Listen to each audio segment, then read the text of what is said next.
memang bukanlah segalanya, tetapi segalanya membutuhkan uang. Setiap harinya, orang-orang berlomba untuk mencari uang. Dan orang yang mempunyai banyak uang di negara ini mempunyai kekuasaan. Kekuasaan juga berbicara tentang sebuah jabatan. Sebuah jabatan dalam dunia politik yang paling atas terdapat presiden sampai kepala desa. Banyak kursi yang diperebutkan dalam dunia politik. Perebutan ini melibatkan tindakan yang legal maupun tidak legal. Contohnya, pada Lamongan, Senin 19 April 2019, polisi menemukan sebuah mobil Innova di mana dalam mobil tersebut terdapat uang tunai sebesar 1,075 miliar beserta beberapa atribut dari sebuah partai politik. Uang politik ini sudah sangat sering terjadi di negara Indonesia, khususnya pada saat pemilu. Pemilu berkaitan dengan politik sebagai realita, di mana semua orang bisa mengamati dan terlibat, tetapi belum tentu paham akan proses yang sebenarnya terjadi. Kita memang sudah paham bahwa pemilu itu kita menyuarakan aspirasi kita untuk memilih orang yang mewakili kita, atau sebagai perwakilan dari masyarakat. Namun proses sesungguhnya kita tidak tahu apa yang terjadi di situ.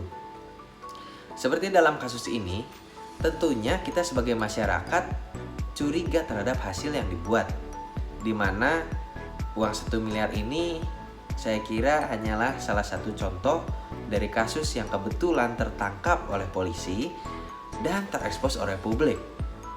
Saya yakin di beberapa daerah sampai hari ini ataupun pemilu yang akan datang akan terjadi kasus yang serupa.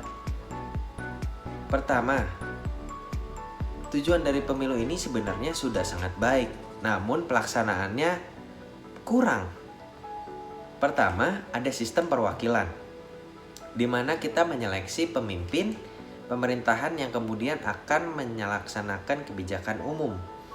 Bayangkan kalau pemimpin yang mewakili rakyatnya ini adalah orang yang tidak kompeten dan yang tidak punya hati nurani. Tentunya kesejahteraan rakyat ini tidak akan tercapai. Sehingga yang ada hanya adalah penyalahgunaan kekuasaan yang ujung-ujungnya itu adalah korupsi. Saya sudah lelah melihat berita ketika ada pejabat A korupsi, pejabat B korupsi, terus berkesinambungan. Harus ada transparansi antara masyarakat dan pemerintah agar tercipta kepercayaan. Mulai dari pengertian luas politik yang berfokus pada hubungan masyarakat terhadap pemerintah. Bagaimana hubungan ini bisa berjalan dengan lancar bila tidak ada kepercayaan? Yang kedua, partisipasi, di mana individu ini masyarakat terlibat dalam proses politik. Contohnya dalam pemilu. Menurut saya kasus ini membuktikan bahwa keterlibatan masyarakat sangat tidak dihargai oleh partai politik dan pemerintah yang ada. Bagaimana nasib suara-suara rakyat yang sudah mempertimbangkan pilihannya secara matang-matang dan baik, tetapi suaranya kalah dengan suara-suara yang dibeli oleh uang. Permainan kotor seperti ini sepertinya tidak akan membuat negara kita maju. Yang ada itu yang punya uang yang berkuasa. Sangat tidak adil, bukan? Saya ingin pemerintah segera menindaklanjuti kasus ini. Dan untuk kedepannya pemilu yang akan datang, semoga orang-orang yang terpilih ada orang-orang yang benar kompeten di bidangnya dan punya hati nurani untuk rakyat.